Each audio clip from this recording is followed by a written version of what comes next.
ലോകത്തുള്ള ജനങ്ങളൊക്കെയും കിടന്നുറങ്ങുന്ന സമയത്ത് പാതിരക്കെഴുന്നേറ്റ് ഞാൻ ഒറ്റക്ക് എന്റെ റബ്ബിലേക്ക് തിരിഞ്ഞുകൊണ്ട് തഹജ്ജുദ് നിസ്കരിക്കുന്ന പതിവുണ്ടായിരുന്നു.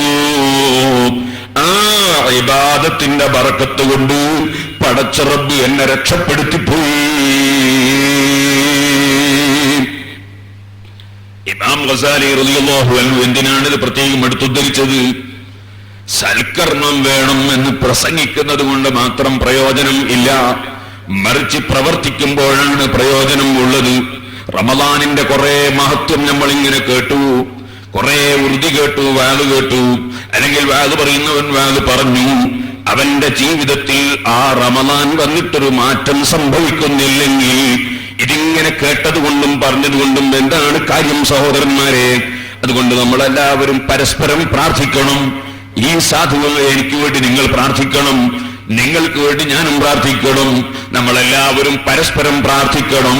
ഞാനിതിനു മുമ്പ് ഉണർത്തിയില്ലേ, ബഹുമാനപ്പെട്ട ഇമാം റാസി റളിയല്ലാഹു അൻഹു പ്രത്യേകം എടുത്തുദ്ധരിച്ചത് തെറ്റ് ചെയ്യാത്ത നാവ് കൊണ്ട് ദുആ ചെയ്യണം. തെറ്റ് ചെയ്യാത്ത നാവ് കൊണ്ട് ദുആ ചെയ്യുക എന്ന് പറഞ്ഞാൽ നിങ്ങളുടെ നാവ് കൊണ്ട് ഞാൻ തെറ്റ് ചെയ്തിട്ടില്ല, എന്റെ നാവ് കൊണ്ട് നിങ്ങൾ തെറ്റ് ചെയ്തിട്ടില്ല, എന്റെ നാവ് കൊണ്ട് നിങ്ങൾക്ക് ഞാൻ പ്രാർത്ഥിക്കുക, നിങ്ങളുടെ നാവ് കൊണ്ട് എനിക്ക് പ്രാർത്ഥിക്കുക. അങ്ങനെ ഓരോ മുഅ്മിനും മറ്റൊരു മുഅ്മിനു വേണ്ടി പ്രാർത്ഥിക്കുമ്പോൾ തെറ്റ് ചെയ്യാത്ത നാവ് കൊണ്ട് പ്രാർത്ഥിക്കലായി. എനിക്ക് വേണ്ടി പ്രാർത്ഥിക്കുന്നത് നിങ്ങളെ നാവാണ്, അപ്പോൾ ആ നാവ് കൊണ്ട് ഞാൻ തെറ്റ് ചെയ്തിട്ടില്ല. ഇങ്ങനെ തെറ്റ് ചെയ്യാത്ത നാവുകളെ കൊണ്ട് അഥവാ പരസ്പരം ഓരോരുത്തരും സൽക്കർമ്മികളാകാൻ, പടച്ച റബ്ബിന്റെ പക്കൽ നിന്ന് തൗഫീഖ് ലഭിക്കാൻ, നന്മക്ക് വേണ്ടിയുള്ള ഭാഗ്യം ലഭിക്കാൻ പരസ്പരം പ്രാർത്ഥിക്കണം എന്ന് ആമുഖമായി ഞാൻ ഉണർത്തുകയാണ്. പരിശുദ്ധ റമദാൻ കടന്നു വന്നു. റമദാനു ശരീഫ്, നോമ്പ്, അത് വളരെ പ്രധാനപ്പെട്ട ഒരു അമലാണ്. അതുകൊണ്ട് തന്നെ പെരുന്നാളുമായി വ്യത്യാസമുണ്ട്. സാധാരണ ഏത് മാസവും ഖാളിമാരുടെ അടുക്കൽ സ്ഥിരപ്പെടണമെങ്കിൽ അതിന് 2 സാക്ഷികൾ വേണം. അത് പുരുഷന്മാരായിരിക്കണം, സ്വതന്ത്രരായിരിക്കണം, കുറെ നിബന്ധനകൾ ഉണ്ട്. എന്നാൽ റമദാൻ ശരീഫിന് 2 സാക്ഷി വേണ്ട, മറിച്ച് ഒറ്റ മനുഷ്യൻ സാക്ഷി പറഞ്ഞാൽ തന്നെ ഒരു ഖാളിക്ക് വിധിക്കാം. പക്ഷേ ഖാളി വിധിക്കണമെങ്കിൽ പുരുഷനായിരിക്കണം. സ്ത്രീ മാസം കണ്ടിട്ട് പറഞ്ഞാൽ ഖാളിക്ക് ആ സ്ത്രീ പറഞ്ഞത് വിശ്വാസം ഉണ്ടെങ്കിൽ തന്നെയും റമദാൻ ആയി എന്ന് വിധിക്കാൻ നിവൃത്തിയില്ല. അയാൾക്കത് വിശ്വസിക്കാം, അംഗീകരിക്കാം എന്ന് മാത്രം, വിധിക്കാൻ നിവൃത്തിയില്ല. ഓരോ നിയമങ്ങളാണ്, അതിന്റെ നിയമം അങ്ങനെയാണ്. പരിശുദ്ധ റമദാനിന് ഒരൊറ്റ മനുഷ്യൻ വന്ന് പറഞ്ഞാൽ തന്നെ അദ്ദേഹം സാക്ഷിക്ക് പറ്റുന്ന ആളാണെങ്കിൽ ഖാളി വിധിക്കണം. അതുപോലെ ഖാളി വിധിച്ചാൽ എല്ലാവരും നോമ്പെടുക്കണം. ഇനി ഒരു ഖാളി നോമ്പ് വിധിക്കുന്നില്ലെങ്കിലോ, എന്നാ പിന്നെ ഖാളി കുറച്ചിട്ടില്ല എന്ന് വിചാരിച്ചിട്ട് നോമ്പെടുക്കാതിരിക്കാൻ പറ്റുമോ? അത് പറ്റില്ല. ഖാളി വിധിച്ചാലും വിധിച്ചില്ലെങ്കിൽ നോമ്പ് നമ്മൾ എടുക്കണം. നമുക്ക് ബോധ്യപ്പെട്ടിട്ടുണ്ടോ ഇല്ലേ എന്നതാണ് പ്രശ്നം.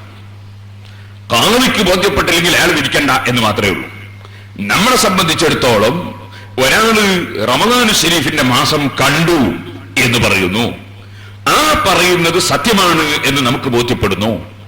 അല്ലെങ്കിൽ ഒരാൾ കണ്ടു എന്ന് പറയുന്ന റിപ്പോർട്ട് അത് അനിഷേധ്യമായ വിധത്തിൽ നമുക്ക് തെളിയുന്നു.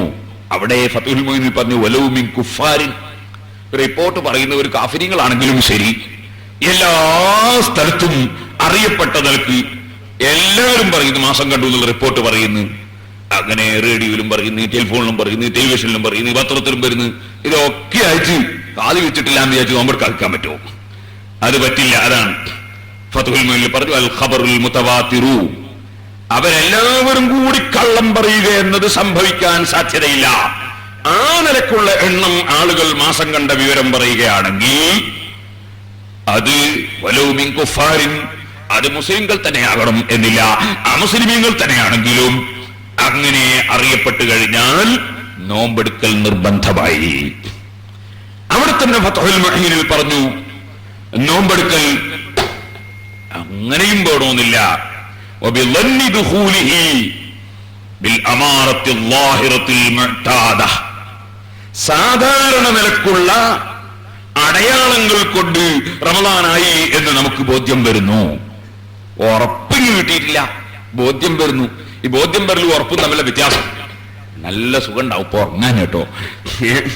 അതുകൊണ്ട് ഉറപ്പൊക്കെ ഞങ്ങളെല്ലാം ഞാൻ പിടിച്ച് എഴുന്നേൽപ്പിച്ച് നിർത്തൂ. കാരണം എന്നിട്ട് ഇരിക്കാൻ പറയും. അങ്ങനെയാണല്ലോ ക്ലാസ്സിൽ നിന്ന് കുട്ടിയെ ഉറപ്പൊക്കെയാൽ കൊന്നു തന്നെ എല്ലാവരും എഴുന്നേൽപ്പിച്ച് നിർത്തൂ, എന്നിട്ട് ഇരിക്കാൻ പറയും. അത് അവരെ ഗുണത്തിന് വേണ്ടിയല്ല, കുട്ടികളോട് വെറുപ്പുണ്ടായിട്ടൊന്നുമല്ല. അതുപോലെ ചിലപ്പോൾ നിങ്ങളോട് പറയേണ്ടി വരും. അതുകൊണ്ട് അങ്ങനെ എഴുന്നേൽപ്പിച്ച് നിർത്താതെ തന്നെ നിങ്ങൾക്ക് ഇരിക്കണമെങ്കിൽ നല്ലത് ഉറപ്പ് തൂക്കാതിരിക്കലാണ്. ഉറപ്പ് തൂക്കുന്ന ആളെ വല്ല ഒന്ന് എഴുന്നേറ്റ് നിന്നിട്ട് അവിടെ ഇരുന്നാൽ മതി. പഠിക്കാനും മനസ്സിലാക്കാൻ തന്നെയാണല്ലോ പള്ളിയിൽ ഇത്തിക്കാഫിരുന്ന് നമ്മൾ ഇരിക്കുന്നത്. ഇപ്പൊ ഉറപ്പ് പോകുന്നതിനെ വല്ല ഒന്ന് നീറ്റ് അവിടെ ഇരിക്കുക, അപ്പൊ ഉറക്കം കണ്ടു പോകും. ഇരിക്കട്ടെ, ഞാൻ പറഞ്ഞത് ലന്നു എന്ന് പറഞ്ഞാലേ അത് എന്താണ്? ഇപ്പൊ കിതാബിൽ ഫതഹുൽ മുഈനിൽ കാണും, നമ്മൾ മനായിരിക്കുന്ന സമയത്ത്, ശൗച്യം ചെയ്യുന്ന സമയത്ത് ആ നജസുള്ള സ്ഥലം വൃത്തിയായി എന്നുള്ള ലന്ന് മതി, ഉറപ്പുവാണോ എന്നില്ല എന്ന് പറഞ്ഞാല് മനാരിച്ചിട്ട് വൃത്തിയായി ഒരു ഉറപ്പൊന്നുമില്ലാണ്ട് ഇങ്ങനെ പോവാന്ന് അതിന്റെ അർത്ഥം. ആ പറഞ്ഞതിന്റെ അർത്ഥം അവിടെ ഇങ്ങനെ തൊട്ട് മണത്തോക്കേണ്ട ആവശ്യമൊന്നുമില്ല, ഒരു ഉറപ്പിന് കിട്ടാൻ വേണ്ടിയിട്ട് തൊട്ട് മണത്തോക്കേണ്ട ആവശ്യമൊന്നുമില്ല എന്നാ പറഞ്ഞതിന്റെ അർത്ഥം. മറിച്ച് നമുക്ക് ഉണ്ടാവുമല്ലോ ധാരണ, ശുദ്ധിയായിട്ടുണ്ടാവും, ആ ധാരണ മതിയാണ്.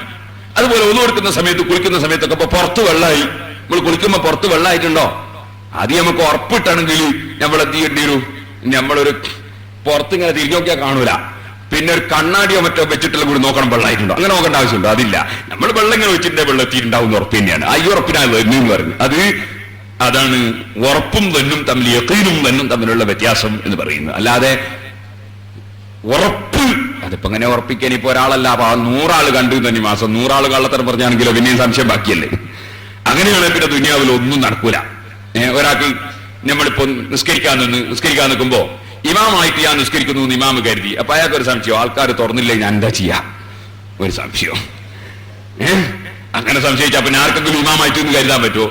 ഇതുപോലെ തന്നെ ഇമാമ നിസ്കരിക്കുമ്പോ ഇമാമിന് സുജൂദിലൊരു സംശയം, ബേക്ക് നല്ലൊരു ഉണ്ണീറ്റ് പോയിട്ടുണ്ടെങ്കിൽ ഞാൻ എന്താ ചെയ്യാ, അല്ലെ മാമുമയൊക്കെ ഒരു സംശയം, ഇമാമു ഒന്നും നിന്നിട്ട് പോയിട്ടുണ്ടെങ്കിൽ നമ്മളെന്താ ആക്കുക. ഇങ്ങനൊക്കെ സംശയത്തിന് അതിനൊന്നും വിലയില്ല. നേരിട്ട് ഉറപ്പുണ്ടോ ഇയാൾ എണീറ്റ് പോകില്ലെന്ന്? ഉറപ്പൊന്നുമില്ലല്ലോ. അങ്ങനെ ഒരു ഉറപ്പെങ്ങനെ തീരുമാനിക്കുക അയാൾ അങ്ങനെ പോവുകയാണെങ്കിലോ? പണ്ട് നമ്മള് ജാതിരിക്കാരൊന്നും വലിയൊരു ആലിമുണ്ടായിരുന്നു പഴയ കാലത്ത്, അല്ലാഹു തആല അവിടുത്തെ ദർജനേറ്റി കൊടുക്കട്ടെ. അപ്പൊ മൂപ്പർ ഇങ്ങനെ ബാർബർ ഷാപ്പിൽ നിന്ന് ഇങ്ങനെ താടി ഒപ്പിക്കുമ്പോ മോനെ പേടിയായിരുന്നു. അപ്പൊ ബാർബർ ചോദിച്ചു, അതിനാ ഞങ്ങളെ പേടിയായിരുന്നു? അത് കത്തി ഇപ്പൊ എന്റെ കഴുത്തിന്റെ അടുത്തല്ലേ ഉള്ളത്, അതുകൊണ്ട് പേടിയാണ്.